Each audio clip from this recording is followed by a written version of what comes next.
Greetings and welcome back to the 40 Days Bible Reading Marathon. Today is day 3. We will be covering Exodus chapter 11 to chapter 40. Let us start. Exodus 11. Now the Lord had said to Moses, I will bring one more plague on Pharaoh and on Egypt. After that, he will let you go from here, and when he does, he will drive you out completely. Tell the people that men and women alike are to ask their neighbors for articles of silver and gold. The Lord made the Egyptians favorably disposed toward the people, and Moses himself was highly regarded in Egypt by Pharaoh's officials and by the people. So Moses said, This is what the Lord says. About midnight I will go throughout Egypt. Every firstborn son in Egypt will die. From the firstborn son of Pharaoh, who sits on the throne, to the firstborn son of the female slave who is at her handmill, and all the firstborn of the cattle as well. There will be loud wailing throughout Egypt, worse than there has ever been or ever will be again. But among the Israelites not a dog will bark at any person or animal. Then you will know that the Lord makes a distinction between Egypt and Israel. All these officials of yours will come to me, bowing down before me and saying, Go, you and all the people who follow you. After that I will leave. Then Moses, hot with anger, left Pharaoh. The Lord said to Moses, Pharaoh will refuse to listen to you, so that my wonders may be multiplied in Egypt. Moses and Aaron performed all these wonders before Pharaoh, but the Lord hardened Pharaoh's heart, and he would not let the Israelites go out of his country. Exodus 12. The Lord said to Moses and Aaron in Egypt, This month is to be for you the first month of your year. Tell the whole community of Israel that on the 10th day of this month each man is to take a lamb for his family, one for each household. If any household is too small for a whole lamb, they must share one with their nearest neighbor, having taken into account the number of people there are. You are to determine the amount of lamb needed in accordance with what each person will eat. The animals you choose must be year-old males without defect, and you may take them from the sheep or the goats. Take care of them until the 14th day of the month, when all the members of the community of Israel must slaughter them at twilight. Then they are to take some of the blood and put it on the sides and tops of the door frames of the houses where they eat the lambs. That same night they are to eat the meat roasted over the fire, along with bitter herbs and bread made without yeast. Do not eat the meat raw or boiled in water, but roast it over a fire, with the head, legs, and internal organs. Do not leave any of it till morning. If some is left till morning, you must burn it. This is how you are to eat it: with your cloak tucked into your belt, your sandals on your feet, and your staff in your hand. Eat it in haste. It is the Lord's Passover. On that same night I will pass through Egypt, and strike down every firstborn of both people and animals. And I will bring judgment on all the gods of Egypt. I am the Lord. The blood will be a sign for you on the houses where you are, and when I see the blood, I will pass over you. No destructive plague will touch you when I strike Egypt. This is a day you are to commemorate. For the generations to come you shall celebrate it as a festival to the Lord, a lasting ordinance. For 7 days you are to eat bread made without yeast. On the first day remove the yeast from your houses, for whoever eats anything with yeast in it from the first day through the 7th must be cut off from Israel. On the first day hold a sacred assembly, and another one on the 7th day. Do no work at all on these days, except to prepare food for everyone to eat. That is all you may do. Celebrate the festival of unleavened bread, because it was on this very day that I brought your divisions out of Egypt. Celebrate this day as a lasting ordinance for the generations to come. In the first month you are to eat bread made without yeast, from the evening of the 14th day until the evening of the 21st day. For 7 days no yeast is to be found in your houses, and anyone, whether foreigner or native-born, who eats anything with yeast in it must be cut off from the community of Israel. Eat nothing made with yeast. Wherever you live, you must eat unleavened bread. Then Moses summoned all the elders of Israel and said to them, Go at once and select the animals for your families and slaughter the Passover lamb. Take a bunch of hyssop, dip it into the blood in the basin, and put some of the blood on the top and on both sides of the doorframe. None of you shall go out of the door of your house until morning. When the Lord goes through the land to strike down the Egyptians, he will see the blood on the top and sides of the doorframe, and will pass over that doorway. And he will not permit the destroyer to enter your houses and strike you down. Obey these instructions as a lasting ordinance for you and your descendants. When you enter the land that the Lord will give you as he promised, observe this ceremony. And when your children ask you, What does this ceremony mean to you? Then tell them, It is the Passover, sacrifice to the Lord, who passed over the houses of the Israelites in Egypt and spared our homes when he struck down the Egyptians. Then the people bowed down and worshipped. The Israelites did just what the Lord commanded Moses and Aaron. At midnight the Lord struck down all the firstborn in Egypt, from the firstborn of Pharaoh, who sat on the throne, to the firstborn of the prisoner who was in the dungeon, and the firstborn of all the livestock as well. Pharaoh and all his officials and all the Egyptians got up during the night, and there was loud wailing in Egypt, for there was not a house without someone dead. During the night Pharaoh summoned Moses and Aaron and said, Up, leave my people, you and the Israelites. Go, worship the Lord as you have requested. Take your flocks and herds, as you have said, and go, and also bless me. The Egyptians urged the people to hurry and leave the country, for otherwise, they said, we will all die. So the people took their dough before the yeast was added, and carried it on their shoulders in kneading troughs, wrapped in clothing. The Israelites did as Moses instructed and asked the Egyptians for articles of silver and gold and for clothing. The Lord had made the Egyptians favorably disposed toward the people, and they gave them what they asked for. So they plundered the Egyptians. The Israelites journeyed from Ramses to Succoth. There were about 600,000 men on foot, besides women and children. Many other people went up with them, and also large droves of livestock, both flocks and herds. With the dough the Israelites had brought from Egypt, they baked loaves of unleavened bread. The dough was without yeast because they had been driven out of Egypt, and did not have time to prepare food for themselves. Now the length of time the Israelite people lived in Egypt was 430 years. At the end of the 430 years, to the very day, all the Lord's divisions left Egypt. Because the Lord kept vigil that night to bring them out of Egypt, on this night all the Israelites are to keep vigil to honor the Lord for the generations to come. The Lord said to Moses and Aaron, "These are the regulations for the Passover meal. No foreigner may eat it. Any slave you have bought may eat it after you have circumcised him, but a temporary resident or a hired worker may not eat it. It must be eaten inside the house. Take none of the meat outside the house. Do not break any of the bones. The whole community of Israel must celebrate it. A foreigner residing among you who wants to celebrate the Lord's Passover must have all the males in his household circumcised. Then he may take part like one born in the land. No uncircumcised male may eat it. The same law applies both to the native born and to the foreigner residing among you." All the Israelites did just what the Lord had commanded Moses and Aaron, and on that very day the Lord brought the Israelites out of Egypt by their divisions. Exodus 13. The Lord said to Moses, "Consecrate to me every firstborn male. The first offspring of every womb among the Israelites belongs to me, whether human or animal." Then Moses said to the people, "Commemorate this day, the day you came out of Egypt, out of the land of slavery, because the Lord brought you out of it with a mighty hand. Eat nothing containing yeast. Today, in the month of Aviv, you are leaving. When the Lord brings you into the land of the Canaanites, Hittites, Amorites, Hivites, and Jebusites, the land he swore to your ancestors to give you, a land flowing with milk and honey, you are to observe this ceremony in this month. For 7 days eat bread made without yeast, and on the 7th day hold a festival to the Lord. Eat unleavened bread during those 7 days. Nothing with yeast in it is to be seen among you, nor shall any yeast be seen anywhere within your borders. On that day tell your son, I do this because of what the Lord did for me when I came out of Egypt. This observance will be for you like a sign on your hand and a reminder on your forehead that this law of the Lord is to be on your lips. For the Lord brought you out of Egypt with his mighty hand. You must keep this ordinance at the appointed time year after year. After the Lord brings you into the land of the Canaanites and gives it to you, as he promised on oath to you and your ancestors, you are to give over to the Lord the first offspring of every womb. All the firstborn males of your livestock belong to the Lord. Redeem with a lamb every firstborn donkey, but if you do not redeem it, break its neck. Redeem every firstborn among your sons. In days to come, when your son asks you, what does this mean? Say to him, with a mighty hand the Lord brought us out of Egypt, out of the land of slavery. When Pharaoh stubbornly refused to let us go, the Lord killed the firstborn of both people and animals in Egypt. This is why I sacrifice to the Lord the first male offspring of every womb, and redeem each of my firstborn sons. And it will be like a sign on your hand and a symbol on your forehead that the Lord brought us out of Egypt with his mighty hand. When Pharaoh let the people go, God did not lead them on the road through the Philistine country, though that was shorter. For God said, if they face war, they might change their minds and return to Egypt. So God led the people around by the desert road toward the Red Sea. The Israelites went up out of Egypt ready for battle. Moses took the bones of Joseph with him, because Joseph had made the Israelites swear an oath. He had said, God will surely come to your aid, and then you must carry my bones up with you from this place. After leaving Succoth, they camped at Etham, on the edge of the desert. By day, the Lord went ahead of them in a pillar of cloud to guide them on their way, and by night in a pillar of fire to give them light, so that they could travel by day or night. Neither the pillar of cloud by day nor the pillar of fire by night left its place in front of the people. Exodus 14. Then the Lord said to Moses, Tell the Israelites to turn back and encamp near Pi-Hahiroth, between Migdol and the sea. They are to encamp by the sea directly opposite Baal-Zephon. Pharaoh will think the Israelites are wandering around the land in confusion, hemmed in by the desert. And I will harden Pharaoh's heart, and he will pursue them. But I will gain glory for myself through Pharaoh and all his army, and the Egyptians will know that I am the Lord. So the Israelites did this. When the king of Egypt was told that the people had fled, Pharaoh and his officials changed their minds about them and said, What have we done? We have let the Israelites go and have lost their services. So he had his chariot made ready and took his army with him. He took 600 of the best chariots, along with all the other chariots of Egypt, with officers over all of them. The Lord hardened the heart of Pharaoh, king of Egypt, so that he pursued the Israelites who were marching out boldly. The Egyptians, all Pharaoh's horses and chariots, horsemen and troops, pursued the Israelites and overtook them as they camped by the sea near Pi-Hahiroth, opposite Baal-Zephon. As Pharaoh approached, the Israelites looked up, and there were the Egyptians marching after them. They were terrified and cried out to the Lord. They said to Moses, Was it because there were no graves in Egypt that you brought us to the desert to die?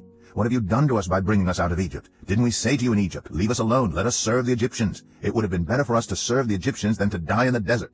Moses answered the people, Do not be afraid, stand firm, and you will see the deliverance the Lord will bring you today. The Egyptians you see today you will never see again. The Lord will fight for you. You need only to be still." Then the Lord said to Moses, "Why are you crying out to me? Tell the Israelites to move on. Raise your staff and stretch out your hand over the sea to divide the water, so that the Israelites can go through the sea on dry ground. I will harden the hearts of the Egyptians so that they will go in after them, and I will gain glory through Pharaoh and all his army, through his chariots and his horsemen. The Egyptians will know that I am the Lord when I gain glory through Pharaoh, his chariots, and his horsemen."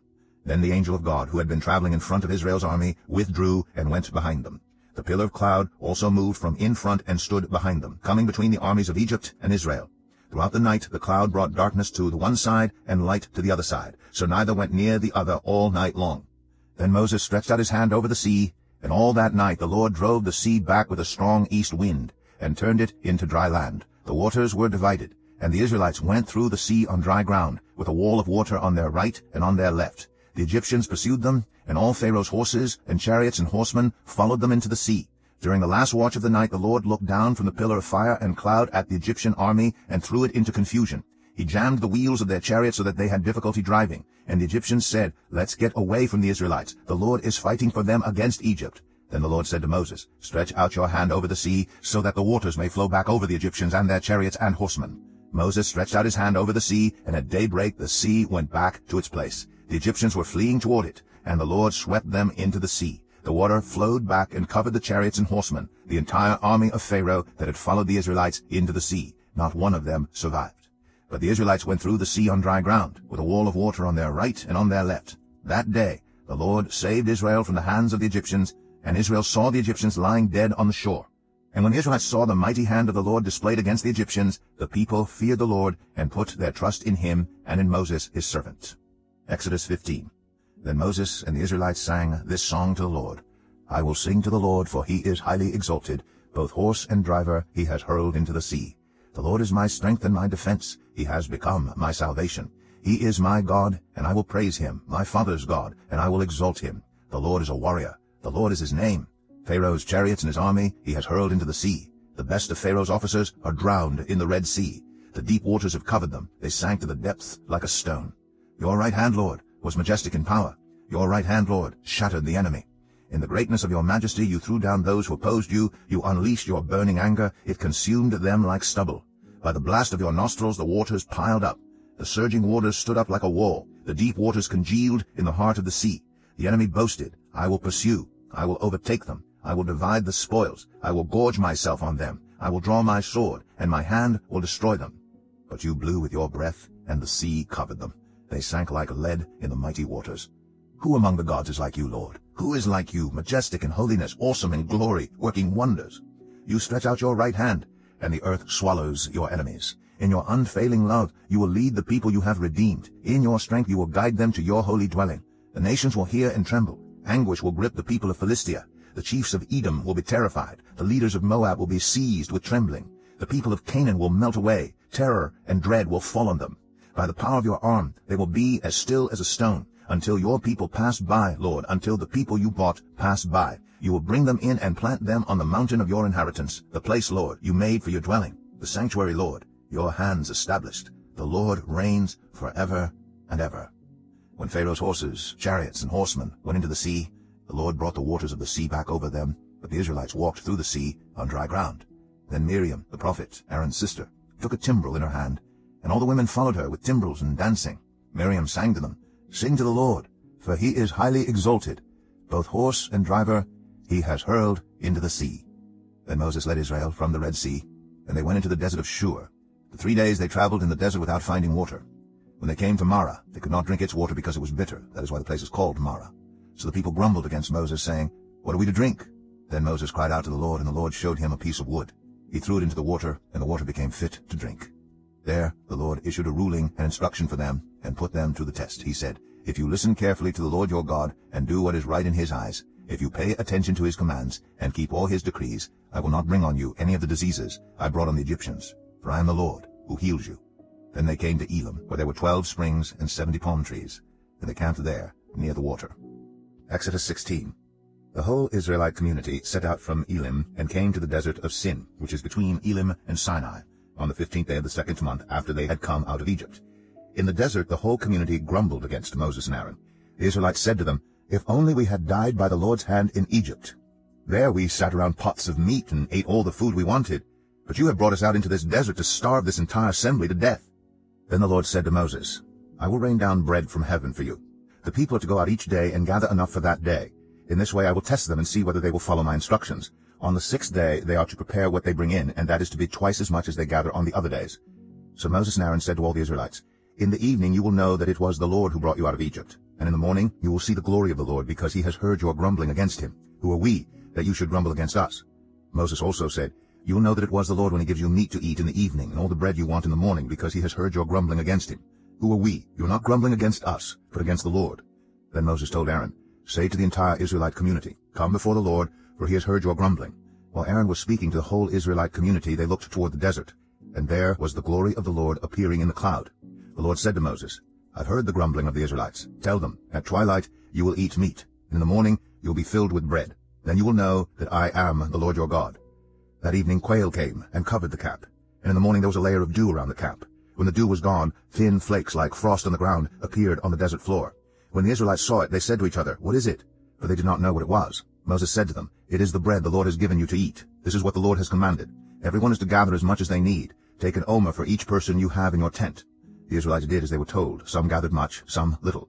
And when they measured it by the omer, the one who gathered much did not have too much, and the one who gathered little did not have too little. Everyone had gathered just as much as they needed. Then Moses said to them, "No one is to keep any of it until morning." However, some of them paid no attention to Moses. They kept part of it until morning, but it was full of maggots and began to smell. So Moses was angry with them. Each morning everyone gathered as much as they needed, and when the sun grew hot it melted away. On the 6th day they gathered twice as much, 2 omers for each person, and the leaders of the community came and reported this to Moses. He said to them, "This is what the Lord commanded. Tomorrow is to be a day of Sabbath rest, a holy Sabbath to the Lord. So bake what you want to bake and boil what you want to boil. Save whatever is left and keep it until morning." So they saved it until morning, as Moses commanded, and it did not stink or get maggots in it. "Eat it today," Moses said, "because today is a Sabbath to the Lord. You will not find any of it on the ground today. 6 days you are to gather it, but on the 7th day, the Sabbath, there will not be any." Nevertheless, some of the people went out on the 7th day to gather it, but they found none. Then the Lord said to Moses, "How long will you refuse to keep my commands and my instructions? Bear in mind that the Lord has given you the Sabbath. That is why on the 6th day he gives you bread for 2 days. Everyone is to stay where they are on the 7th day. No one is to go out." So the people rested on the 7th day. The people of Israel called the bread manna. It was white like coriander seed and tasted like wafers made with honey. Moses said, "This is what the Lord has commanded. Take an omer of manna and keep it for the generations to come, so they can see the bread I gave you to eat in the wilderness when I brought you out of Egypt." So Moses said to Aaron, "Take a jar and put an omer of manna in it, then place it before the Lord to be kept for the generations to come." As the Lord commanded Moses, Aaron put the manna with the tablets of the covenant law, so that it might be preserved. The Israelites ate manna 40 years until they came to a land that was settled. They ate manna until they reached the border of Canaan. An omer is 1/10 of an ephah. Exodus 17. The whole Israelite community set out from the desert of Sin, traveling from place to place as the Lord commanded. They camped at Rephidim, but there was no water for the people to drink. So they quarreled with Moses and said, "Give us water to drink." Moses replied, "Why do you quarrel with me? Why do you put the Lord to the test?" But the people were thirsty for water there, and they grumbled against Moses. They said, "Why did you bring us up out of Egypt to make us and our children and livestock die of thirst?" Then Moses cried out to the Lord, "What am I to do with these people? They are almost ready to stone me." The Lord answered Moses, "Go out in front of the people. Take with you some of the elders of Israel, and take in your hand the staff with which you struck the Nile, and go. I will stand there before you by the rock at Horeb. Strike the rock, and water will come out of it for the people to drink." So Moses did this in the sight of the elders of Israel.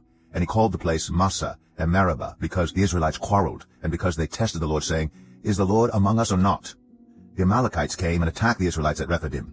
Moses said to Joshua, "Choose some of our men and go out to fight the Amalekites. Tomorrow I will stand on top of the hill with the staff of God in my hands." So Joshua fought the Amalekites as Moses had ordered, and Moses, Aaron, and Hur went to the top of the hill. As long as Moses held up his hands, the Israelites were winning. But whenever he lowered his hands, the Amalekites were winning. When Moses' hands grew tired, they took a stone and put it under him, and he sat on it. Aaron and Hur held his hands up, one on one side, one on the other, so that his hands remained steady till sunset. So Joshua overcame the Amalekite army with the sword. Then the Lord said to Moses, "Write this on a scroll as something to be remembered, and make sure that Joshua hears it, because I will completely blot out the name of Amalek from under heaven." Moses built an altar and called it, "The Lord is my banner." He said, "Because hands were lifted up against the throne of the Lord will be at war against the Amalekites from generation to generation." Exodus 18. Now Jethro, the priest of Midian and father-in-law of Moses, heard of everything God had done for Moses and for his people Israel, and how the Lord had brought Israel out of Egypt. After Moses had sent away his wife Zipporah, His father-in-law Jethro received her and her 2 sons. One son was named Gershom, for Moses said, I have become a foreigner in a foreign land. And the other was named Eleazar, for he said, My father's God was my helper. He saved me from the sword of Pharaoh. Jethro, Moses' father-in-law, together with Moses' sons and wife, came to him in the wilderness where he was camped near the mountain of God. Jethro had sent word to him, I, your father-in-law Jethro, am coming to you with your wife and her 2 sons. So Moses went out to meet his father-in-law and bowed down and kissed him. They greeted each other and then went into the tent. Moses told his father-in-law about everything the Lord had done to Pharaoh and the Egyptians for Israel's sake, and about all the hardships they had met along the way, and how the Lord had saved them. Jethro was delighted to hear about all the good things the Lord had done for Israel in rescuing them from the hand of the Egyptians. He said, Praise be to the Lord, who rescued you from the hand of the Egyptians and of Pharaoh, and who rescued the people from the hand of the Egyptians. Now I know that the Lord is greater than all other gods, for he did this to those who had treated Israel arrogantly. Then Jethro, Moses' father-in-law, brought a burnt offering and other sacrifices to God, and Aaron came with all the elders of Israel to eat a meal with Moses' father-in-law in the presence of God. The next day Moses took his seat to serve as judge for the people, and they stood around him from morning till evening. When his father-in-law saw all that Moses was doing for the people, he said, What is this you are doing for the people? Why do you alone sit as judge, while all these people stand around you from morning till evening? Moses answered him, Because the people come to me to seek God's will. Whenever they have a dispute, it is brought to me, and I decide between the parties and inform them of God's decrees and instructions. Moses' father-in-law replied, What you are doing is not good. You and these people who come to you will only wear yourselves out. The work is too heavy for you. You cannot handle it alone. Listen now to me, and I will give you some advice, and may God be with you. You must be the people's representative before God, and bring their disputes to him. Teach them his decrees and instructions, and show them the way they are to live and how they are to behave. But select capable men from all the people, men who fear God, trustworthy men who hate dishonest gain, and appoint them as officials over thousands, hundreds, fifties, and tens. Have them serve as judges for the people at all times. But have them bring every difficult case to you. The simple cases they can decide themselves. That will make your load lighter, because they will share it with you. If you do this and God so commands, you will be able to stand the strain, and all these people will go home satisfied. Moses listened to his father-in-law and did everything he said. He chose capable men from all Israel, and made them leaders of the people, officials over thousands, hundreds, fifties, and tens. They served as judges for the people at all times. The difficult cases they brought to Moses, but the simple ones they decided themselves. Then Moses sent his father-in-law on his way, and Jethro returned to his own country. Exodus 19. On the first day of the 3rd month after the Israelites left Egypt, on that very day, they came to the desert of Sinai. After they set out from Rephidim, they entered the desert of Sinai, and Israel camped there in the desert in front of the mountain. Then Moses went up to God, and the Lord called to him from the mountain and said, This is what you are to say to the descendants of Jacob, and what you are to tell the people of Israel. You yourselves have seen what I did to Egypt, and how I carried you on eagle's wings and brought you to myself. Now if you obey me fully and keep my covenant, then out of all nations you will be my treasured possession. Although the whole earth is mine, you will be for me a kingdom of priests and a holy nation. These are the words you are to speak to the Israelites. So Moses went back and summoned the elders of the people, and set before them all the words the Lord had commanded him to speak. The people all responded together, We will do everything the Lord has said. So Moses brought their answer back to the Lord. The Lord said to Moses, I am going to come to you in a dense cloud, so that the people will hear me speaking with you, and will always put their trust in you. Then Moses told the Lord what the people had said. And the Lord said to Moses, Go to the people, and consecrate them today and tomorrow. Have them wash their clothes, and be ready by the 3rd day, because on that day the Lord will come down on Mount Sinai in the sight of all the people. Put limits for the people around the mountain, and tell them, Be careful that you do not approach the mountain or touch the foot of it. Whoever touches the mountain is to be put to death. They are to be stoned or shot with arrows. Not a hand is to be laid on them. No person or animal shall be permitted to live. Only when the ram's horn sounds a long blast may they approach the mountain. After Moses had gone down the mountain to the people, he consecrated them, and they washed their clothes. Then he said to the people, Prepare yourselves for the 3rd day. Abstain from sexual relations. On the morning of the 3rd day there was thunder and lightning, with a thick cloud over the mountain, and a very loud trumpet blast. Everyone in the camp trembled. Then Moses led the people out of the camp to meet with God. And they stood at the foot of the mountain. Mount Sinai was covered with smoke, because the Lord descended on it in fire. The smoke billowed up from it like smoke from a furnace, and the whole mountain trembled violently. As the sound of the trumpet grew louder and louder, Moses spoke, and the voice of God answered him. The Lord descended to the top of Mount Sinai, and called Moses to the top of the mountain. So Moses went up, and the Lord said to him, Go down, and warn the people, so they do not force their way through to see the Lord, and many of them perish. Even the priests who approach the Lord must consecrate themselves, or the Lord will break out against them. Moses said to the Lord, The people cannot come up Mount Sinai, because you yourself warned us. Put limits around the mountain, and set it apart as holy. The Lord replied, Go down, and bring Aaron up with you. But the priests and the people must not force their way through to come up to the Lord, or he will break out against them. So Moses went down to the people and told them. Exodus 20. And God spoke all these words. I am the Lord your God, who brought you out of Egypt, out of the land of slavery. You shall have no other gods before me. You shall not make for yourself an image in the form of anything in heaven above, or on the earth beneath, or in the waters below. You shall not bow down to them or worship them, for I, the Lord your God, am a jealous God, punishing the children for the sin of the parents to the 3rd and 4th generation of those who hate me, but showing love to 1,000 generations of those who love me and keep my commandments. You shall not misuse the name of the Lord your God, for the Lord will not hold anyone guiltless who misuses his name. Remember the Sabbath day by keeping it holy.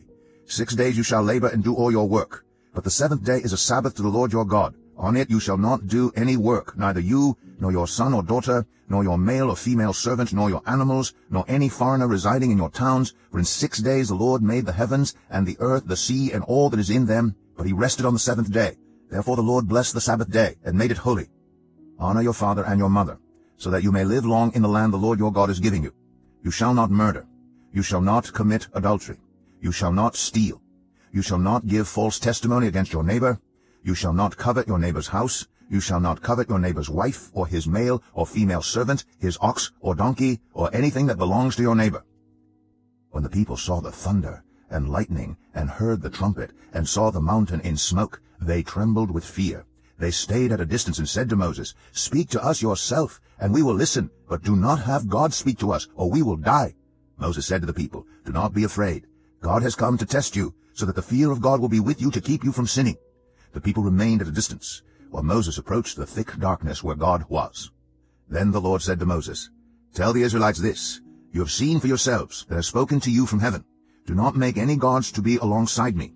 Do not make for yourselves gods of silver or gods of gold. Make an altar of earth for me, and sacrifice on it your burnt offerings and fellowship offerings, your sheep and goats and your cattle. Wherever I cause my name to be honored, I will come to you and bless you. If you make an altar of stones for me, do not build it with dressed stones, for you will defile it if you use a tool on it. And do not go up to my altar on steps, or your private parts may be exposed.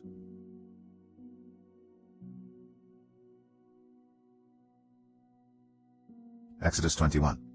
These are the laws you are to set before them. If you buy a Hebrew servant, he is to serve you for 6 years. But in the 7th year he shall go free, without paying anything.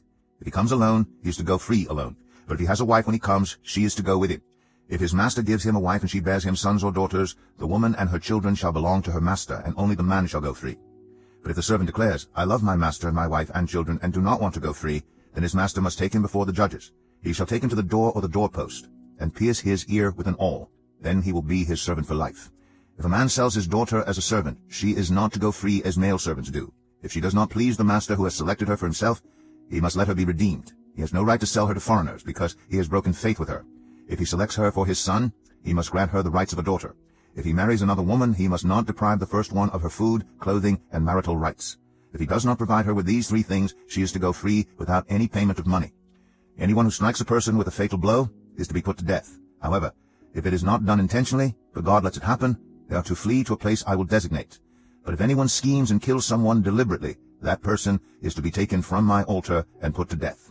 Anyone who attacks their father or mother is to be put to death. Anyone who kidnaps someone is to be put to death, whether the victim has been sold or is still in the kidnapper's possession. Anyone who curses their father or mother is to be put to death. If people quarrel, and one person hits another with a stone or with their fist, and the victim does not die but is confined to bed, the one who struck the blow will not be held liable if the other can get up and walk around outside with a staff. However, the guilty party must pay the injured person for any loss of time and see that the victim is completely healed. Anyone who beats their male or female slave with a rod must be punished if the slave dies as a direct result. But they are not to be punished if the slave recovers after a day or 2, since the slave is their property. If people are fighting and hit a pregnant woman, and she gives birth prematurely, but there is no serious injury, the offender must be fined whatever the woman's husband demands and the court allows. But if there is serious injury, you are to take life for life, eye for eye, tooth for tooth, hand for hand, foot for foot, burn for burn, wound for wound, bruise for bruise. An owner who hits a male or female slave in the eye and destroys it must let the slave go free to compensate for the eye. And an owner who knocks out the tooth of a male or female slave must let the slave go free to compensate for the tooth. If a bull gores a man or woman to death, the bull is to be stoned to death, and its meat must not be eaten. But the owner of the bull will not be held responsible. If, however, the bull has had the habit of goring, and the owner has been warned but has not kept it penned up, and it kills a man or woman, the bull is to be stoned, and its owner also is to be put to death. However, if payment is demanded, the owner may redeem his life by the payment of whatever is demanded. This law also applies if the bull gores a son or daughter. If the bull gores a male or female slave, the owner must pay 30 shekels of silver to the master of the slave, and the bull is to be stoned to death. If anyone uncovers a pit, or digs one, and fails to cover it, and an ox or a donkey falls into it, the one who opened the pit must pay the owner for the loss and take the dead animal in exchange. If anyone's bull injures someone else's bull and it dies, the two parties are to sell the live one and divide both the money and the dead animal equally. However, if it was known that the bull had the habit of goring, yet the owner did not keep it penned up, the owner must pay animal for animal, and take the dead animal in exchange. Exodus 22. Whoever steals an ox or a sheep and slaughters it or sells it must pay back 5 head of cattle for the ox and 4 sheep for the sheep. If a thief is caught breaking in at night and is struck a fatal blow, the defender is not guilty of bloodshed. But if it happens after sunrise, the defender is guilty of bloodshed. Anyone who steals must certainly make restitution, but if they have nothing, they must be sold to pay for their theft. If the stolen animal is found alive in their possession, whether ox or donkey or sheep, they must pay back double.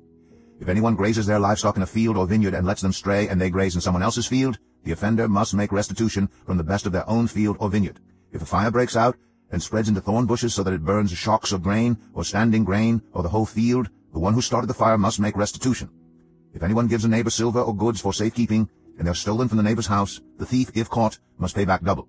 But if the thief is not found, the owner of the house must appear before the judges, and they must determine whether the owner of the house has laid hands on the other person's property. In all cases of illegal possession of an ox, a donkey, a sheep, a garment, or any other lost property about which somebody says, "This is mine," both parties are to bring their cases before the judges.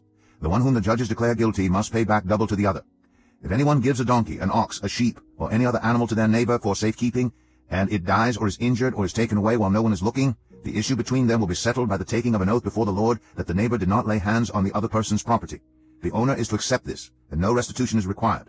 But if the animal was stolen from the neighbor, restitution must be made to the owner.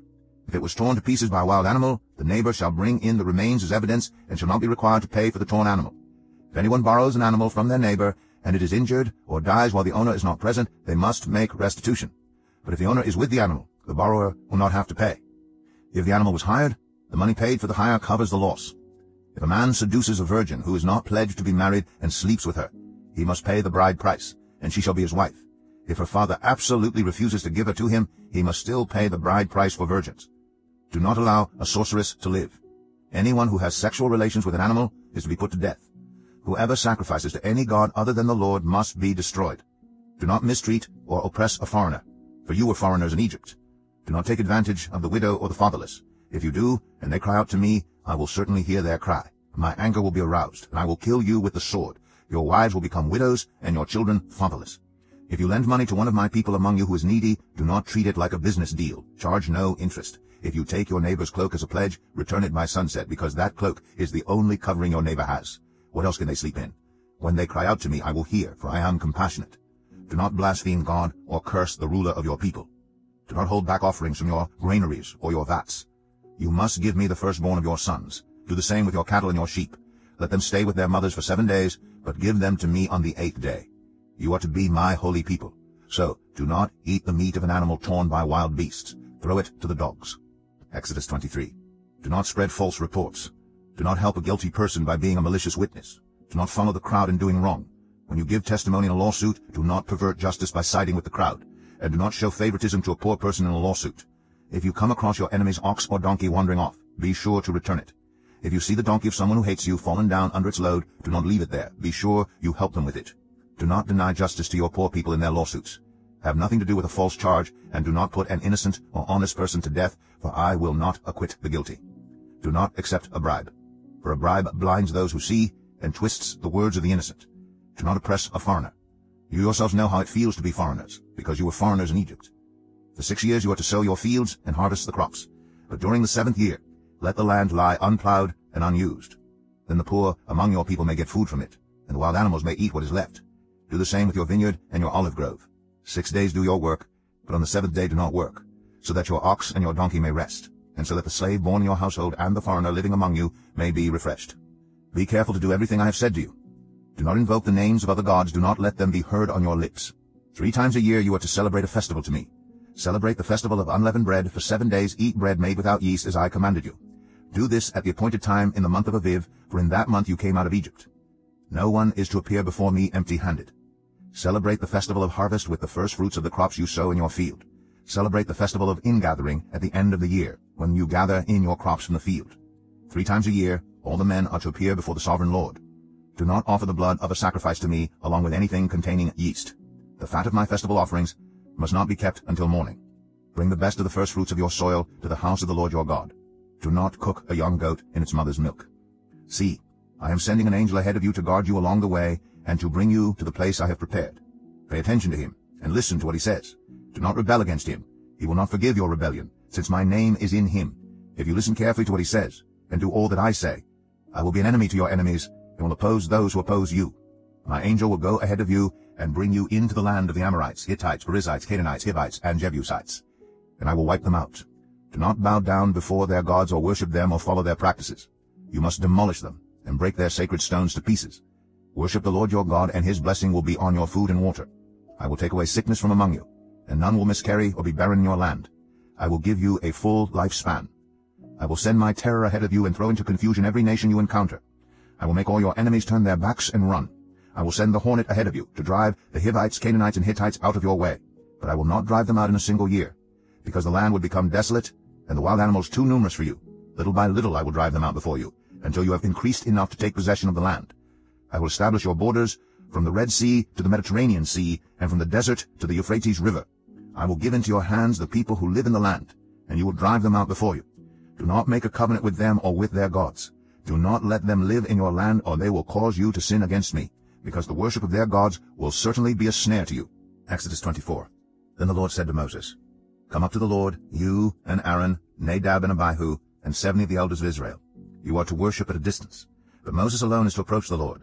The others must not come near, and the people may not come up with him.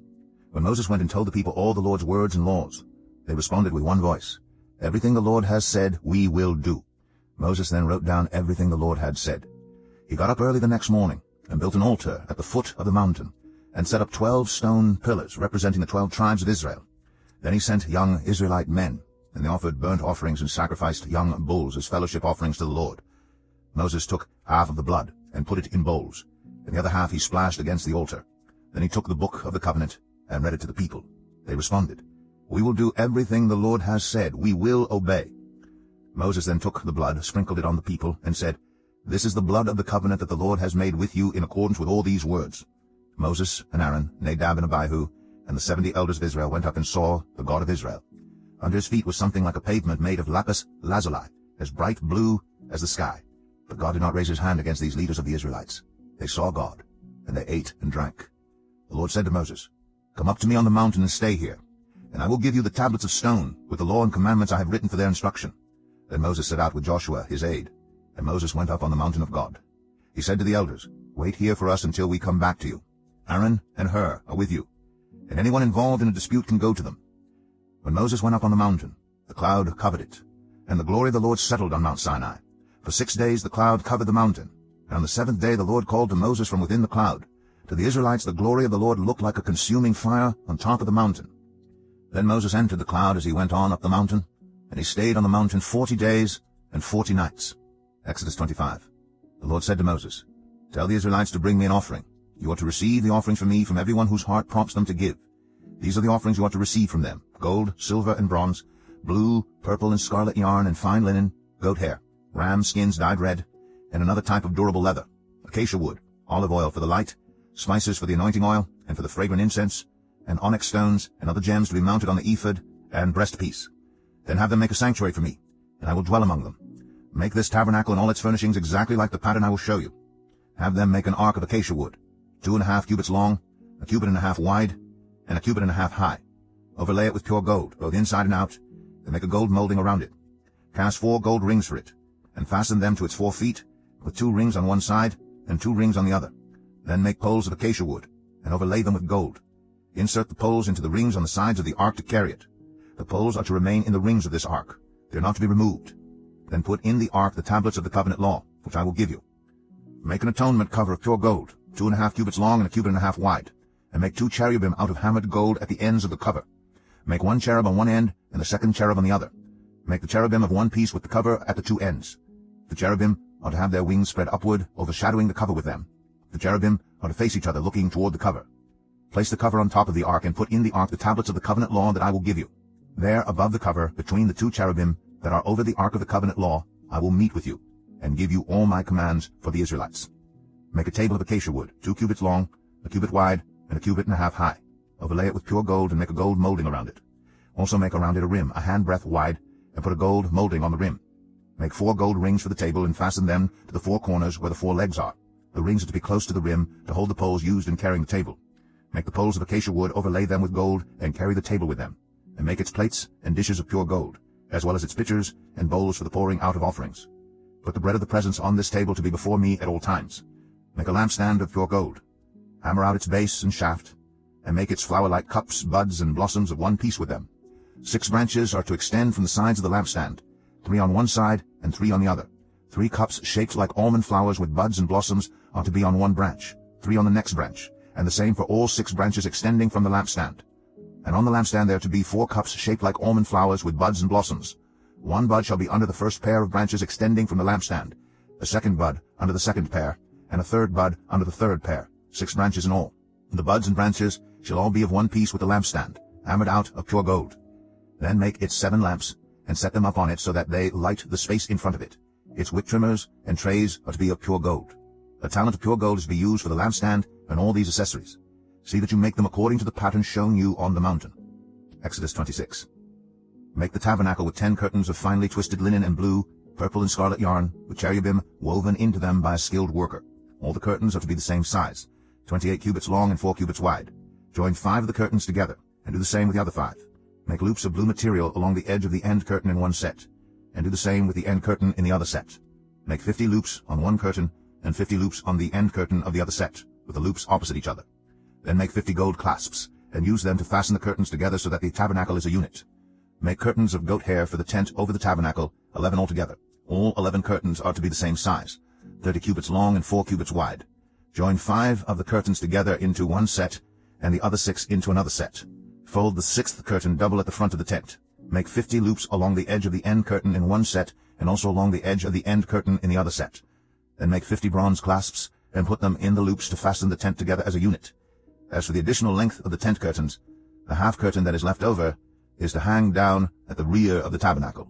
The tent curtains will be a cubit longer on both sides. What is left will hang over the sides of the tabernacle so as to cover it. Make for the tent a covering of ram skins dyed red, and over that a covering of the other durable leather. Make upright frames of acacia wood for the tabernacle. Each frame is to be 10 cubits long and a cubit and a half wide, with 2 projections set parallel to each other. Make all the frames of the tabernacle in this way.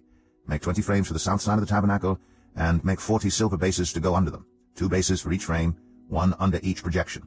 For the other side, the north side of the tabernacle, make 20 frames, and 40 silver bases, 2 under each frame. Make 6 frames for the far end, that is, the west end of the tabernacle, and make 2 frames for the corners at the far end. At these 2 corners they must be double from the bottom all the way to the top and fitted into a single ring. Both shall be like that. So there will be 8 frames and 16 silver bases, 2 under each frame. Also make crossbars of acacia wood, 5 for the frames on one side of the tabernacle, 5 for those on the other side, and 5 for the frames on the west, at the far end of the tabernacle. The center crossbar is to extend from end to end at the middle of the frames. Overlay the frames with gold, and make gold rings to hold the crossbars. Also, overlay the crossbars with gold. Set up the tabernacle according to the plan shown you on the mountain. Make a curtain of blue, purple, and scarlet yarn, and finely twisted linen, with cherubim woven into it by a skilled worker. Hang it with gold hooks on 4 posts of acacia wood overlaid with gold, and standing on 4 silver bases. Hang the curtain from the clasps, and place the Ark of the Covenant law behind the curtain. The curtain will separate the holy place from the most holy place. Put the atonement cover on the Ark of the Covenant law in the most holy place. Place the table outside the curtain on the north side of the tabernacle, and put the lampstand opposite it on the south side. For the entrance to the tent, make a curtain of blue, purple, and scarlet yarn, and finely twisted linen, the work of an embroiderer. Make gold hooks for this curtain, and 5 posts of acacia wood overlaid with gold, and cast 5 bronze bases for them. Exodus 27. Build an altar of acacia wood 3 cubits high. It is to be square, 5 cubits long and 5 cubits wide. Make a horn at each of the 4 corners so that the horns in the altar are of one piece, and overlay the altar with bronze. Make all its utensils of bronze, its pots to remove the ashes, and its shovels, sprinkling bowls, meat forks, and fire pans. Make a grating for it, a bronze network, and make a bronze ring at each of the 4 corners of the network. Put it under the ledge of the altar so that it is halfway up the altar. Make poles of acacia wood for the altar and overlay them with bronze. The poles are to be inserted into the rings, so they will be on 2 sides of the altar when it is carried. Make the altar hollow out of boards. It is to be made just as you were shown on the mountain. Make a courtyard for the tabernacle. The south side shall be 100 cubits long, and is to have curtains of finely twisted linen, with 20 posts, and 20 bronze bases, and with silver hooks and bands on the posts. The north side shall also be 100 cubits long, and is to have curtains, with 20 posts, and 20 bronze bases, and with silver hooks and bands on the posts. The west end of the courtyard shall be 50 cubits wide, and have curtains, with 10 posts, and 10 bases. On the east end toward the sunrise, the courtyard shall also be 50 cubits wide. Curtains 15 cubits long are to be on one side of the entrance, with 3 posts and 3 bases, and curtains 15 cubits long are to be on the other side, with 3 posts and 3 bases. For the entrance to the courtyard, provide a curtain 20 cubits long of blue, purple, and scarlet yarn, and finely twisted linen, the work of an embroiderer, with 4 posts and 4 bases. All the posts around the courtyard are to have silver bands and hooks and bronze bases. The courtyard shall be 100 cubits long and 50 cubits wide, with curtains of finely twisted linen 5 cubits high, and with bronze bases. All the other articles used in the service of the tabernacle, whatever their function, including all the tent pegs for it, and those for the courtyard, are to be of bronze. Command the Israelites to bring you clear oil of pressed olives for the light, so that the lamps may be kept burning.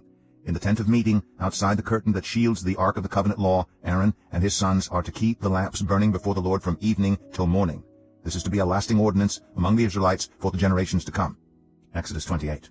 Have Aaron your brother brought to you from among the Israelites, along with his sons, Nadab and Abihu, Eleazar and Ithamar, so they may serve me as priests. Make sacred garments for your brother Aaron to give him dignity and honor. Tell all the skilled workers to whom I have given wisdom in such matters that they are to make garments for Aaron for his consecration, so he may serve me as priest. These are the garments they are to make: a breastpiece, an ephod, a robe, a woven tunic, a turban, and a sash. They are to make these sacred garments for your brother Aaron and his sons, so they may serve me as priests. Have them use gold and blue, purple, and scarlet yarn, and fine linen. Make the ephod of gold, and of blue, purple, and scarlet yarn, and of finely twisted linen, the work of skilled hands.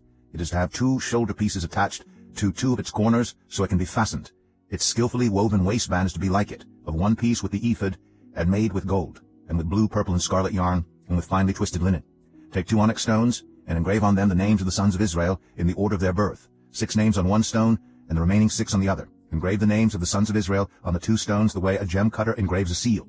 Then mount the stones in gold filigree settings, and fasten them on the shoulder pieces of the ephod as memorial stones for the sons of Israel. Aaron is to bear the names on his shoulders as a memorial before the Lord. Make gold filigree settings, and 2 braided chains of pure gold, like a rope, and attach the chains to the settings. Fashion a breastpiece for making decisions, the work of skilled hands. Make it like the ephod, of gold, and of blue, purple, and scarlet yarn, and of finely twisted linen.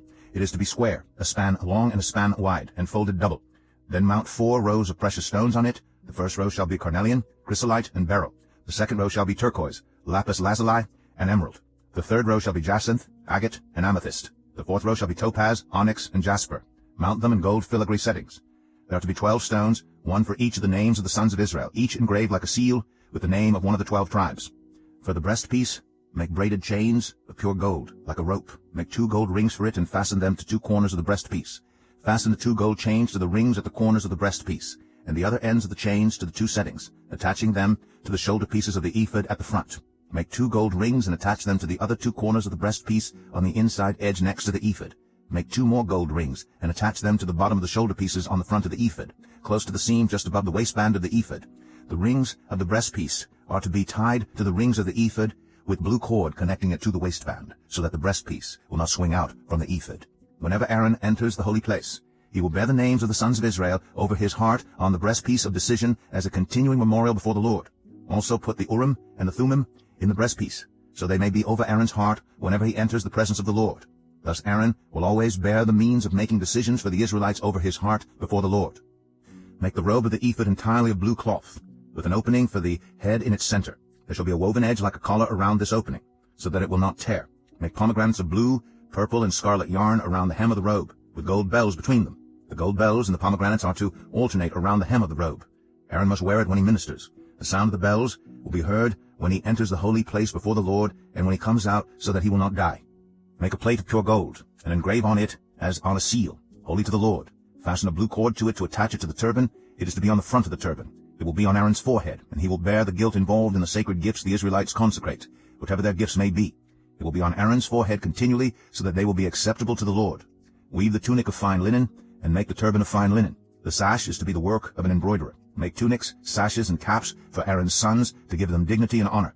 After you put these clothes on your brother Aaron and his sons, anoint and ordain them. Consecrate them so they may serve me as priests. Make linen undergarments as a covering for the body, reaching from the waist to the thigh.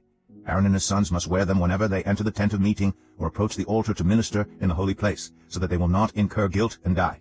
This is to be a lasting ordinance for Aaron and his descendants. Exodus 29.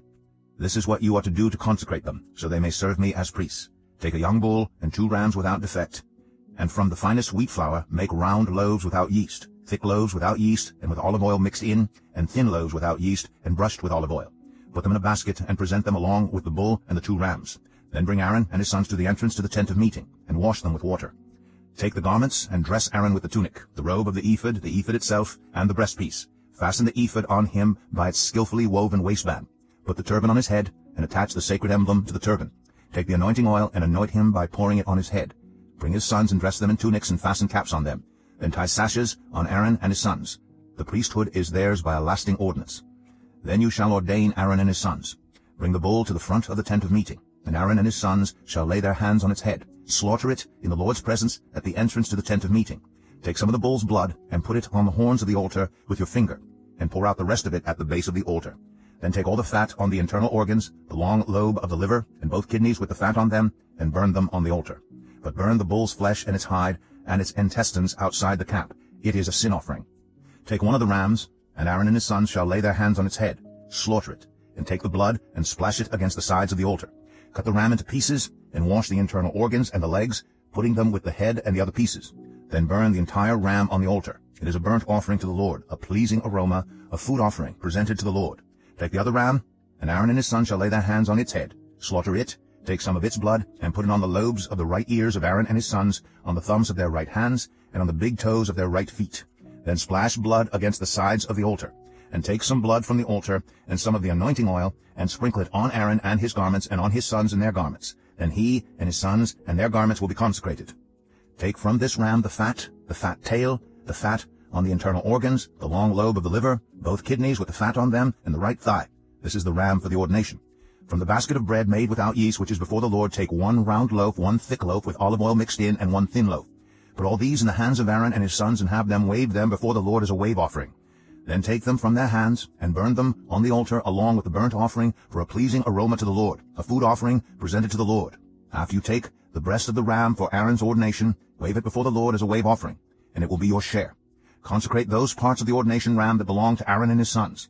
The breast that was waved and the thigh that was presented, this is always to be the perpetual share from the Israelites for Aaron and his sons. It is the contribution the Israelites are to make to the Lord from their fellowship offerings. Aaron's sacred garments will belong to his descendants, so that they can be anointed and ordained in them.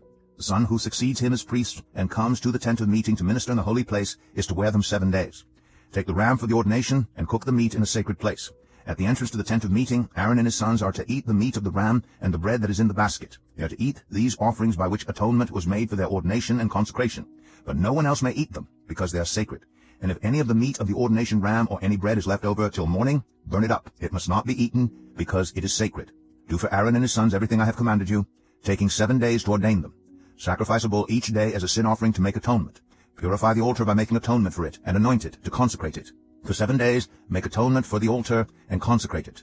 Then the altar will be most holy, and whatever touches it will be holy. This is what you are to offer on the altar regularly each day. 2 lambs a year old. Offer one in the morning and the other at twilight. With the first lamb offer 1/10 of an ephah of the finest flour mixed with 1/4 of a hin of oil from pressed olives, and 1/4 of a hin of wine as a drink offering. Sacrifice the other lamb at twilight with the same grain offering and its drink offering as in the morning, a pleasing aroma, a food offering presented to the Lord. For the generations to come, this burnt offering is to be made regularly at the entrance to the tent of meeting before the Lord. There I will meet you and speak to you. There also I will meet with the Israelites, and the place will be consecrated by my glory. So I will consecrate the tent of meeting and the altar, and will consecrate Aaron and his sons to serve me as priests. Then I will dwell among the Israelites, and be their God. They will know that I am the Lord their God, who brought them out of Egypt, so that I might dwell among them. I am the Lord their God. Exodus 30. Make an altar of acacia wood for burning incense. It is to be square, 1 cubit long, and 1 cubit wide, and 2 cubits high. Its horns of one piece with it. Overlay the top and all the sides and the horns with pure gold, and make a gold molding around it. Make 2 gold rings for the altar below the molding, 2 on each of the opposite sides, to hold the poles used to carry it. Make the poles of acacia wood, and overlay them with gold. Put the altar in front of the curtain that shields the Ark of the Covenant law. before the atonement cover that is over the tablets of the covenant law, where I will meet with you. Aaron must burn fragrant incense on the altar every morning when he tends the lamps. He must burn incense again when he lights the lamps at twilight, so incense will burn regularly before the Lord for the generations to come. Do not offer on this altar any other incense or any burnt offering or grain offering, and do not pour a drink offering on it. Once a year Aaron shall make atonement on its horns. This annual atonement must be made with the blood of the atoning sin offering, for the generations to come. It is most holy to the Lord. Then the Lord said to Moses, when you take a census of the Israelites to count them, each one must pay the Lord a ransom for his life at the time he is counted. Then no plague will come on them when you number them. Each one who crosses over to those already counted is to give a half shekel, according to the sanctuary shekel, which weighs 20 gerahs. This half shekel is an offering to the Lord. All who cross over, those 20 years old or more, are to give an offering to the Lord. The rich are not to give more than a half shekel, and the poor are not to give less when you make the offering to the Lord to atone for your lives. Receive the atonement money from the Israelites, and use it for the service of the tent of meeting. It will be a memorial for the Israelites before the Lord, making atonement for your lives. Then the Lord said to Moses, make a bronze basin, with its bronze stand for washing. Place it between the tent of meeting and the altar, and put water in it. Aaron and his sons are to wash their hands and feet with water from it. Whenever they enter the tent of meeting, they shall wash with water so that they will not die. Also, when they approach the altar to minister by presenting a food offering to the Lord, they shall wash their hands and feet so that they will not die. This is to be a lasting ordinance for Aaron and his descendants for the generations to come. Then the Lord said to Moses, take the following fine spices, 500 shekels of liquid myrrh, half as much, that is 250 shekels of fragrant cinnamon, 250 shekels of fragrant calamus, 500 shekels of acacia, all according to the sanctuary shekel, and a hin of olive oil. Make these into a sacred anointing oil, a fragrant blend, the work of a perfumer. It will be the sacred anointing oil. Then use it to anoint the tent of meeting, the ark of the covenant law, the table and all its articles, the lampstand and its accessories, the altar of incense, the altar of burnt offering, and all its utensils, and the basin with its stand. You shall consecrate them so they will be most holy, and whatever touches them will be holy. Anoint Aaron and his sons, and consecrate them so they may serve me as priests. Say to the Israelites, this is to be my sacred anointing oil for the generations to come. Do not pour it on anyone else's body, and do not make any other oil using the same formula. It is sacred, and you are to consider it sacred. Whoever makes perfume like it and puts it on anyone other than a priest must be cut off from their people. Then the Lord said to Moses, take fragrant spices, gum resin, onycha, and galbanum, and pure frankincense, all in equal amounts, and make a fragrant blend of incense, the work of a perfumer. It is to be salted and pure and sacred. Grind some of it to powder, and place it in front of the ark of the covenant law, in the tent of meeting, where I will meet with you. It shall be most holy to you. Do not make any incense with this formula for yourselves. Consider it holy to the Lord. Whoever makes incense like it to enjoy its fragrance must be cut off from their people.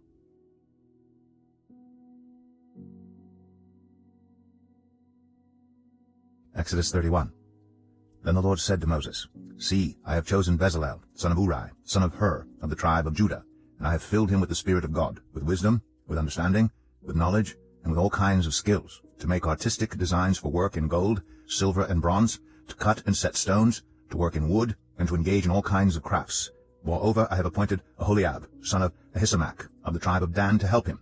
Also I have given ability to all the skilled workers to make everything I have commanded you, the tent of meeting, the ark of the covenant law, with the atonement cover on it, and all the other furnishings of the tent, the table and its articles, the pure gold lampstand, and all its accessories, the altar of incense, the altar of burnt offering and all its utensils, the basin with its stand, and also the woven garments, both the sacred garments for Aaron, the priest, and the garments for his sons when they serve as priests, and the anointing oil and fragrant incense for the holy place.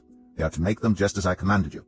Then the Lord said to Moses, say to the Israelites, you must observe my Sabbaths. This will be a sign between me and you for the generations to come, so you may know that I am the Lord who makes you holy. Observe the Sabbath, because it is holy to you. Anyone who desecrates it is to be put to death. Those who do any work on that day must be cut off from their people. For 6 days work is to be done, but the seventh day is a day of Sabbath rest, holy to the Lord. Whoever does any work on the Sabbath day is to be put to death. The Israelites are to observe the Sabbath, celebrating it for the generations to come as a lasting covenant. It will be a sign between me and the Israelites forever. For in 6 days the Lord made the heavens and the earth, and on the seventh day he rested and was refreshed. When the Lord finished speaking to Moses on Mount Sinai, he gave him the 2 tablets of the covenant law, the tablets of stone, inscribed by the finger of God. Exodus 32. When the people saw that Moses was so long in coming down from the mountain, they gathered round Aaron and said, come, make us gods who will go before us. As for this fellow Moses, who brought us up out of Egypt, we don't know what has happened to him. Aaron answered them, Take off the gold earrings that your wives, your sons, and your daughters are wearing, and bring them to me. So all the people took off their earrings and brought them to Aaron. He took what they handed him and made it into an idol, cast in the shape of a calf, fashioning it with a tool. Then they said, "These are your gods, Israel, who brought you up out of Egypt." When Aaron saw this, he built an altar in front of the calf and announced, "Tomorrow there will be a festival to the Lord." So the next day the people rose early and sacrificed burnt offerings and presented fellowship offerings. Afterward they sat down to eat and drink and got up to indulge in revelry. Then the Lord said to Moses, "Go down, because your people whom you brought up out of Egypt have become corrupt. They have been quick to turn away from what I commanded them, and have made themselves an idol cast in the shape of a calf. They have bowed down to it and sacrificed to it, and have said, 'These are your gods, Israel, who brought you up out of Egypt.' I have seen these people," the Lord said to Moses, "and they are a stiff-necked people. Now leave me alone, so that my anger may burn against them, and that I may destroy them. Then I will make you into a great nation." But Moses sought the favor of the Lord his God. "Lord," he said, "why should your anger burn against your people whom you brought out of Egypt with great power and a mighty hand? Why should the Egyptians say, 'It was with evil intent that he brought them out, to kill them in the mountains, and to wipe them off the face of the earth'? Turn from your fierce anger, relent, and do not bring disaster on your people. Remember your servants Abraham, Isaac, and Israel, to whom you swore by your own self. I will make your descendants as numerous as the stars in the sky, and I will give your descendants all this land I promised them, and it will be their inheritance forever." Then the Lord relented, and did not bring on his people the disaster he had threatened. Moses turned and went down the mountain with the 2 tablets of the covenant law in his hands. They were inscribed on both sides, front and back. The tablets were the work of God. The writing was the writing of God, engraved on the tablets. When Joshua heard the noise of the people shouting, he said to Moses, "There is the sound of war in the camp." Moses replied, "It is not the sound of victory. It is not the sound of defeat. It is the sound of singing that I hear." When Moses approached the camp and saw the calf and the dancing, his anger burned, and he threw the tablets out of his hands, breaking them to pieces at the foot of the mountain. And he took the calf the people had made and burned it in the fire. Then he ground it to powder, scattered it on the water, and made the Israelites drink it. He said to Aaron, "What did these people do to you, that you led them into such great sin?" "Do not be angry, my lord," Aaron answered. "You know how prone these people are to evil. They said to me, 'Make us gods who will go before us.' As for this fellow Moses, who brought us up out of Egypt, we don't know what has happened to him. So I told them, 'Whoever has any gold jewelry, take it off.' Then they gave me the gold, and I threw it into the fire, and out came this calf." Moses saw that the people were running wild, and that Aaron had let them get out of control and so become a laughingstock to their enemies. So he stood at the entrance to the camp and said, "Whoever is for the Lord, come to me." And all the Levites rallied to him. Then he said to them, "This is what the Lord, the God of Israel, says. Each man strap a sword to his side. Go back and forth through the camp from one end to the other, each killing his brother and friend and neighbor." The Levites did as Moses commanded, and that day about 3,000 of the people died. Then Moses said, "You have been set apart to the Lord today, but you were against your own sons and brothers, and he has blessed you this day." The next day Moses said to the people, "You have committed a great sin, but now I will go up to the Lord. Perhaps I can make atonement for your sin." So Moses went back to the Lord and said, "Oh, what a great sin these people have committed. They have made themselves gods of gold. But now, please forgive their sin. But if not, then blot me out of the book you have written." The Lord replied to Moses, "Whoever has sinned against me, I will blot out of my book. Now go, lead the people to the place I spoke of, and my angel will go before you. However, when the time comes for me to punish, I will punish them for their sin." And the Lord struck the people with a plague because of what they did with the calf Aaron had made. Exodus 33. Then the Lord said to Moses, "Leave this place, you and the people you brought up out of Egypt, and go up to the land I promised on oath to Abraham, Isaac, and Jacob, saying, 'I will give it to your descendants.' I will send an angel before you and drive out the Canaanites, Amorites, Hittites, Perizzites, Hivites, and Jebusites. Go up to the land flowing with milk and honey. But I will not go with you, because you are a stiff-necked people, and I might destroy you on the way." When the people heard these distressing words, they began to mourn, and no one put on any ornaments. For the Lord had said to Moses, "Tell the Israelites, you are a stiff-necked people. If I were to go with you even for a moment, I might destroy you. Now take off your ornaments, and I will decide what to do with you." So the Israelites stripped off their ornaments at Mount Horeb. Now Moses used to take a tent and pitch it outside the camp some distance away, calling it the tent of meeting. Anyone inquiring of the Lord would go to the tent of meeting outside the camp. And whenever Moses went out to the tent, all the people rose and stood at the entrances to their tents, watching Moses until he entered the tent. As Moses went into the tent, the pillar of cloud would come down and stay at the entrance, while the Lord spoke with Moses. Whenever the people saw the pillar of cloud standing at the entrance to the tent, they all stood and worshipped, each at the entrance to their tent. The Lord would speak to Moses face to face, as one speaks to a friend. Then Moses would return to the camp. But his young aide Joshua, son of Nun, did not leave the tent. Moses said to the Lord, "You have been telling me, 'Lead these people,' but you have not let me know whom you will send with me. You have said, I know you by name, and you have found favor with me. If you are pleased with me, teach me your ways, so I may know you, and continue to find favor with you. Remember that this nation is your people. The Lord replied, My presence will go with you, and I will give you rest. Then Moses said to him, If your presence does not go with us, do not send us up from here. How will anyone know that you are pleased with me and with your people unless you go with us? What else will distinguish me and your people from all the other people on the face of the earth? And the Lord said to Moses, I will do the very thing you have asked, because I am pleased with you, and I know you by name. Then Moses said, Now, show me your glory. And the Lord said, I will cause all my goodness to pass in front of you, and I will proclaim my name, the Lord, in your presence. I will have mercy on whom I will have mercy, and I will have compassion on whom I will have compassion. But, he said, You cannot see my face, for no one may see me and live. Then the Lord said, There is a place near me, where you may stand on a rock. When my glory passes by, I will put you in a cleft in the rock, and cover you with my hand until I have passed by. Then I will remove my hand, and you will see my back, but my face must not be seen. Exodus 34. The Lord said to Moses, Chisel out 2 stone tablets like the first ones, and I will write on them the words that were on the first tablets, which you broke. Be ready in the morning, and then come up on Mount Sinai. Present yourself to me there on top of the mountain. No one is to come with you or be seen anywhere on the mountain. Not even the flocks and herds may graze in front of the mountain. So Moses chiseled out 2 stone tablets like the first ones, and went up Mount Sinai early in the morning, as the Lord had commanded him. And he carried the 2 stone tablets in his hands. Then the Lord came down in the cloud, and stood there with him, and proclaimed his name, the Lord. And he passed in front of Moses, proclaiming, the Lord, the compassionate and gracious God, slow to anger, abounding in love and faithfulness, maintaining love to thousands, and forgiving wickedness, rebellion, and sin. Yet he does not leave the guilty unpunished. He punishes the children and their children for the sin of the parents to the 3rd and 4th generation. Moses bowed to the ground at once and worshipped. Lord, he said, if I have found favor in your eyes, then let the Lord go with us. Although this is a stiff-necked people, forgive our wickedness and our sin, and take us as your inheritance. Then the Lord said, I am making a covenant with you. Before all your people I will do wonders never before done in any nation in all the world. The people you live among will see how awesome is the work that I, the Lord, will do for you. Obey what I command you today. I will drive out before you the Amorites, Canaanites, Hittites, Perizzites, Hivites, and Jebusites. Be careful not to make a treaty with those who live in the land where you are going, or they will be a snare among you. Break down their altars, smash their sacred stones, and cut down their Asherah poles. Do not worship any other god, for the Lord, whose name is jealous, is a jealous God. Be careful not to make a treaty with those who live in the land, for when they prostitute themselves to their gods and sacrifice to them, they will invite you, and you will eat their sacrifices.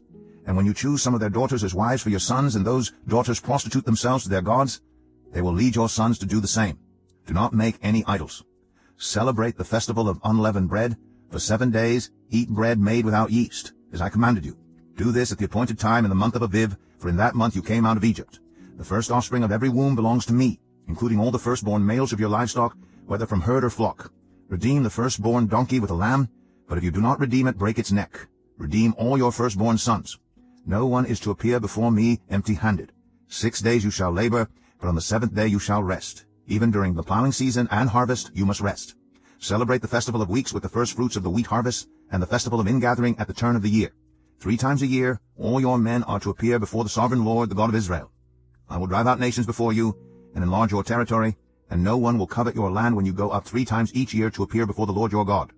Do not offer the blood of a sacrifice to me along with anything containing yeast, and do not let any of the sacrifice from the Passover festival remain until morning. Bring the best of the first fruits of your soil to the house of the Lord your God. Do not cook a young goat in its mother's milk. Then the Lord said to Moses, Write down these words, for in accordance with these words I have made a covenant with you and with Israel. Moses was there with the Lord 40 days and 40 nights without eating bread or drinking water, and he wrote on the tablets the words of the covenant, the 10 commandments. When Moses came down from Mount Sinai with the 2 tablets of the covenant law in his hands, he was not aware that his face was radiant, because he had spoken with the Lord. When Aaron and all the Israelites saw Moses, his face was radiant, and they were afraid to come near him. But Moses called to them. So Aaron and all the leaders of the community came back to him, and he spoke to them.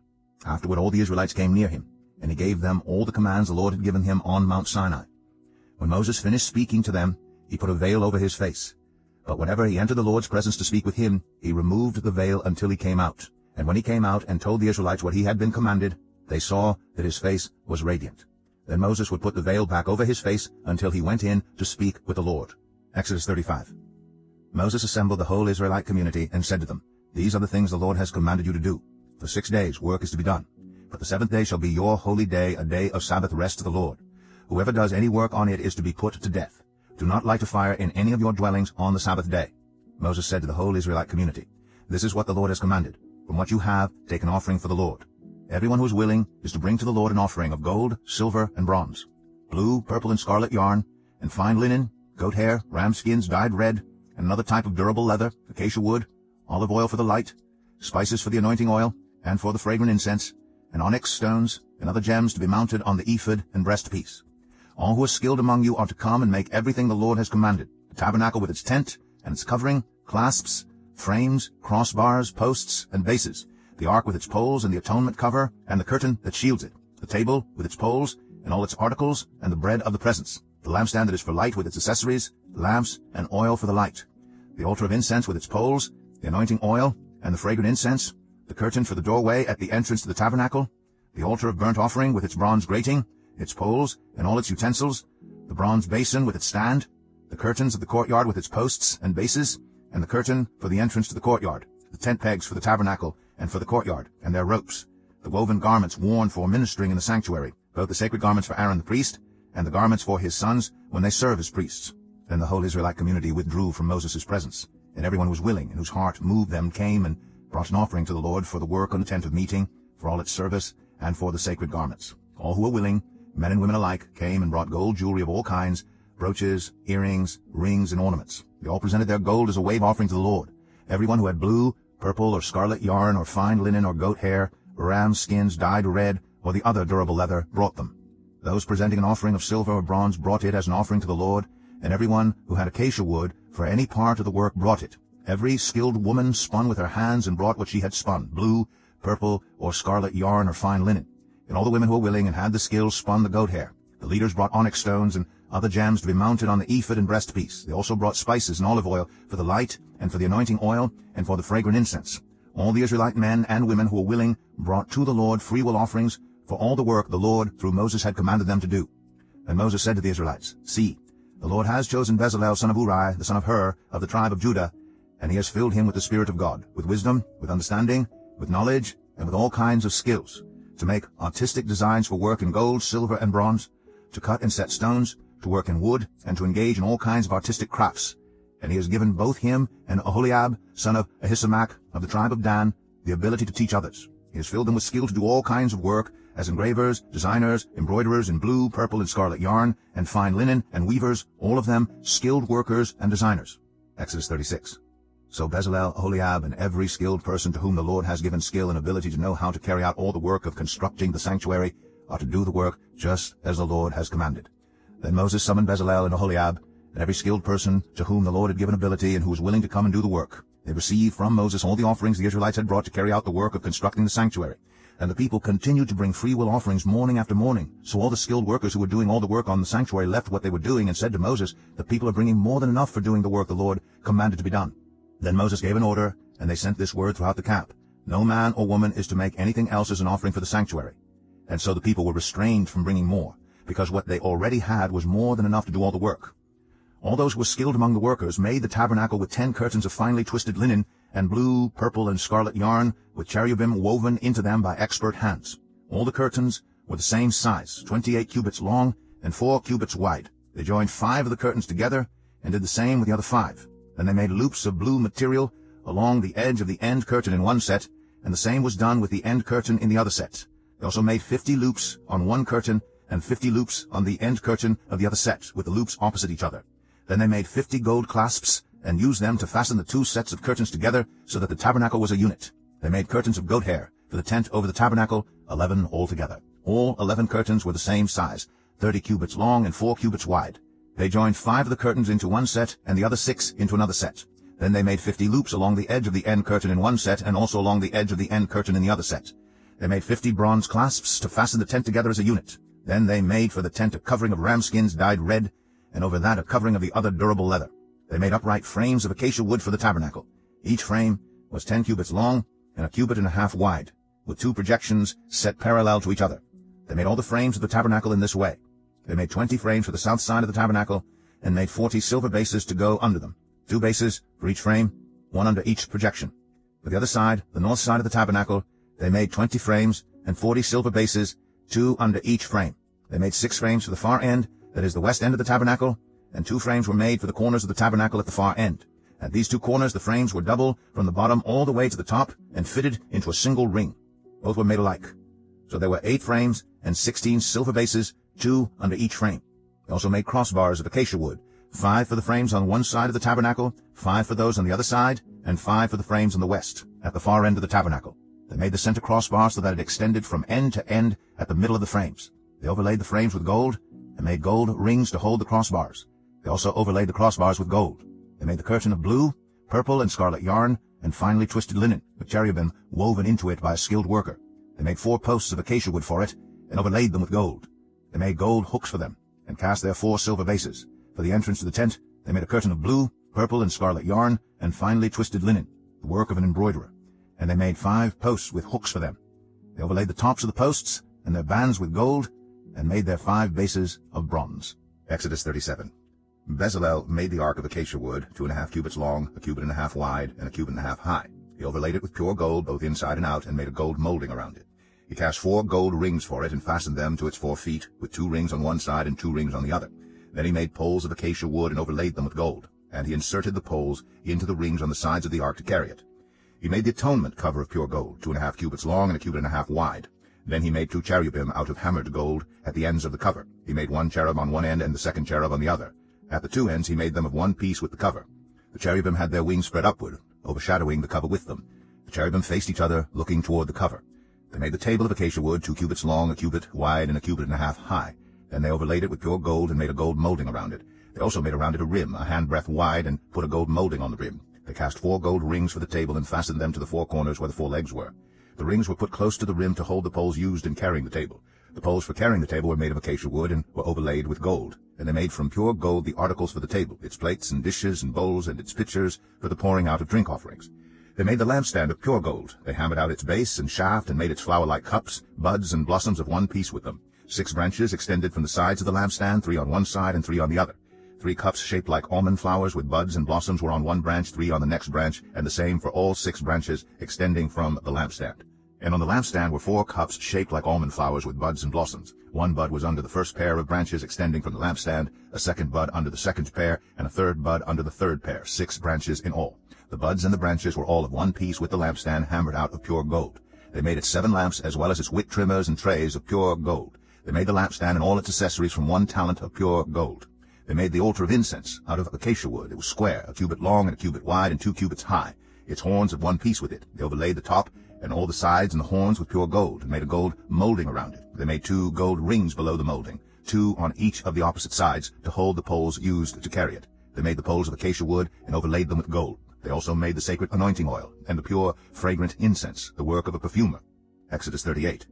They built the altar of burnt offering of acacia wood, 3 cubits high. It was square, 5 cubits long and 5 cubits wide. They made a horn at each of the 4 corners so that the horns and the altar were of one piece, and they overlaid the altar with bronze. They made all its utensils of bronze, its pots, shovels, sprinkling bowls, meat forks, and fire pans. They made a grating for the altar, a bronze network to be under its ledge, halfway up the altar. They cast bronze rings to hold the poles for the 4 corners of the bronze grating. They made the poles of acacia wood, and overlaid them with bronze. They inserted the poles into the rings so they would be on the sides of the altar for carrying it. They made it hollow, out of boards. They made the bronze basin and its bronze stand from the mirrors of the women who served at the entrance to the tent of meeting. Next they made the courtyard. The south side was 100 cubits long, and had curtains of finely twisted linen, with 20 posts and 20 bronze bases, and with silver hooks and bands on the post. The north side was also 100 cubits long, and had 20 posts and 20 bronze bases with silver hooks and bands on the post. The west end was 50 cubits wide and had curtains, with 10 posts and 10 bases, with silver hooks and bands on the posts. The east end toward the sunrise was also 50 cubits wide. Curtains 15 cubits long were on one side of the entrance with 3 posts and 3 bases, and curtains 15 cubits long were on the other side of the entrance to the courtyard, with 3 posts and 3 bases. All the curtains around the courtyard were of finely twisted linen. The bases for the posts were bronze. The hooks and bands on the posts were silver, and their tops were overlaid with silver. So all the posts of the courtyard had silver bands. The curtain for the entrance to the courtyard was made of blue, purple, and scarlet yarn, and finely twisted linen, the work of an embroiderer. It was 20 cubits long, and like the curtains of the courtyard, 5 cubits high, with 4 posts, and 4 bronze bases. Their hooks and bands were silver, and their tops were overlaid with silver. All the tent pegs of the tabernacle and of the surrounding courtyard were bronze. These are the amounts of the material used for the tabernacle. The tabernacle of the covenant law, which were recorded at Moses' command by the Levites under the direction of Ithamar, son of Aaron, the priest. Bezalel, son of Uri, the son of Hur, of the tribe of Judah, made everything the Lord commanded Moses. With him was Oholiab, son of Ahisamach, of the tribe of Dan, an engraver and designer, and an embroiderer in blue, purple, and scarlet yarn and fine linen. The total amount of the gold from the wave offering used for all the work on the sanctuary was 29 talents and 730 shekels, according to the sanctuary shekel. The silver obtained from those of the community who were counted in the census was 100 talents and 1,775 shekels, according to the sanctuary shekel. 1 bekah per person, that is half a shekel, according to the sanctuary shekel. From everyone who had crossed over to those counted, 20 years old or more, a total of 603,515 men. The 100 talents of silver were used to cast the bases for the sanctuary and for the curtain. 100 bases from the 100 talents, 1 talent for each base. They used the 1,775 shekels to make the hooks for the posts, to overlay the tops of the posts, and to make their bands. The bronze from the wave offering was 70 talents and 2,400 shekels. They used it to make the bases for the entrance to the tent of meeting, the bronze altar with its bronze grating and all its utensils, the bases for the surrounding courtyard and those for its entrance, and all the tent pegs for the tabernacle and those for the surrounding courtyard. Exodus 39. From the blue, purple, and scarlet yarn they made woven garments for ministering in the sanctuary. They also made sacred garments for Aaron, as the Lord commanded Moses. They made the ephod of gold, and of blue, purple, and scarlet yarn, and of finely twisted linen. They hammered out thin sheets of gold and cut strands to be worked into the blue, purple, and scarlet yarn and fine linen, the work of skilled hands. They made shoulder pieces for the ephod, which were attached to 2 of its corners so it could be fastened. Its skillfully woven waistband was like it, of 1 piece, with the ephod, and made with gold and with blue, purple, and scarlet yarn, and with finely twisted linen, as the Lord commanded Moses. They mounted the onyx stones in gold filigree settings, and engraved them like a seal with the names of the sons of Israel. Then they fastened them on the shoulder pieces of the ephod as memorial stones for the sons of Israel, as the Lord commanded Moses. They fastened the breastpiece, the work of a skilled craftsman. They made it like the ephod, of gold, and of blue, purple, and scarlet yarn, and of finely twisted linen. It was square, a span long, and a span wide, and folded double. Then they mounted 4 rows of precious stones on it. The first row was cornelian, chrysolite, and beryl. The second row was turquoise, lapis lazuli, and emerald. The third row was jacinth, agate, and amethyst. The 4th row was topaz, onyx, and jasper.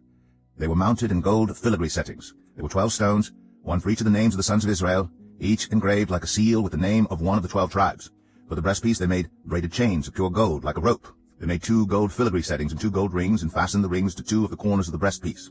They fastened the 2 gold chains to the rings at the corners of the breastpiece, and the other ends of the chains to the 2 settings, attaching them to the shoulder pieces of the ephod at the front. They made 2 gold rings, and attached them to the other 2 corners of the breastpiece on the inside edge next to the ephod.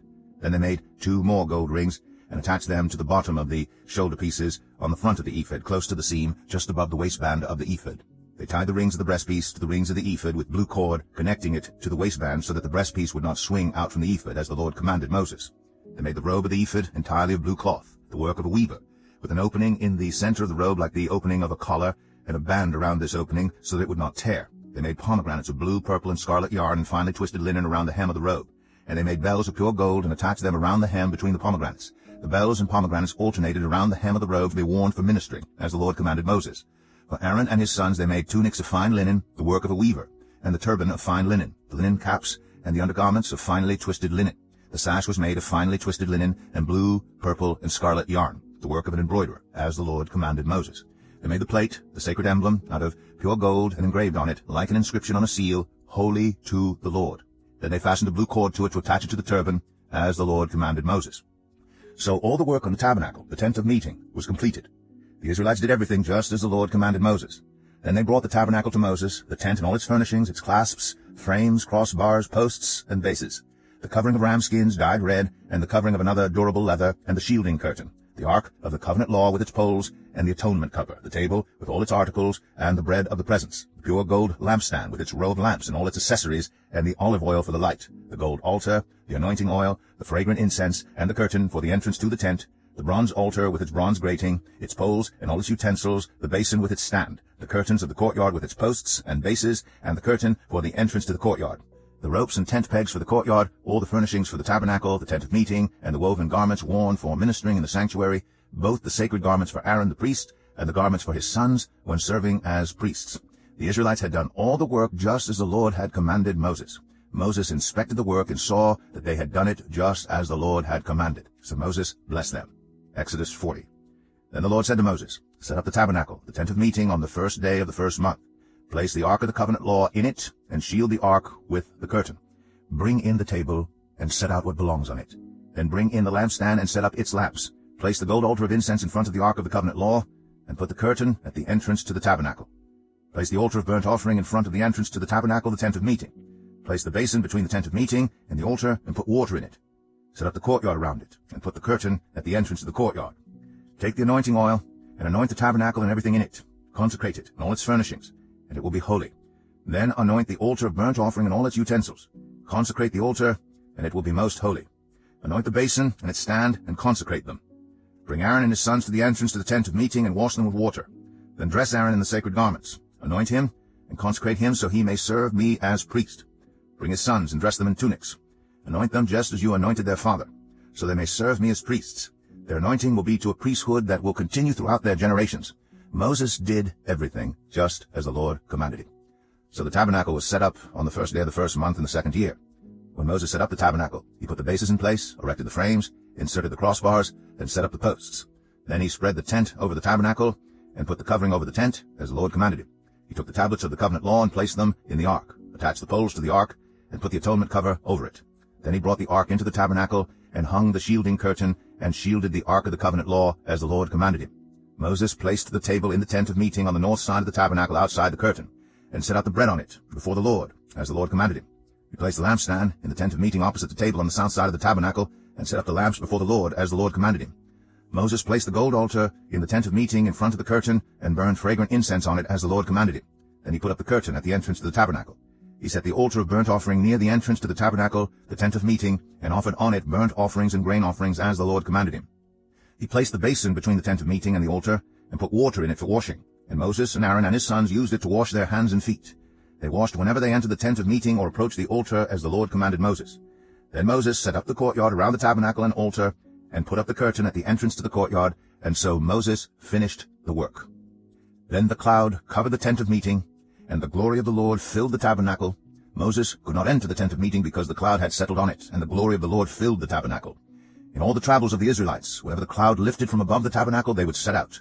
But if the cloud did not lift, they did not set out, until the day it lifted. So the cloud of the Lord was over the tabernacle by day, and fire was in the cloud by night, in the sight of all the Israelites during all their travels. This is the word of the Lord. Thanks be to God. So we have finished Exodus, and tomorrow we will start Leviticus. See you tomorrow.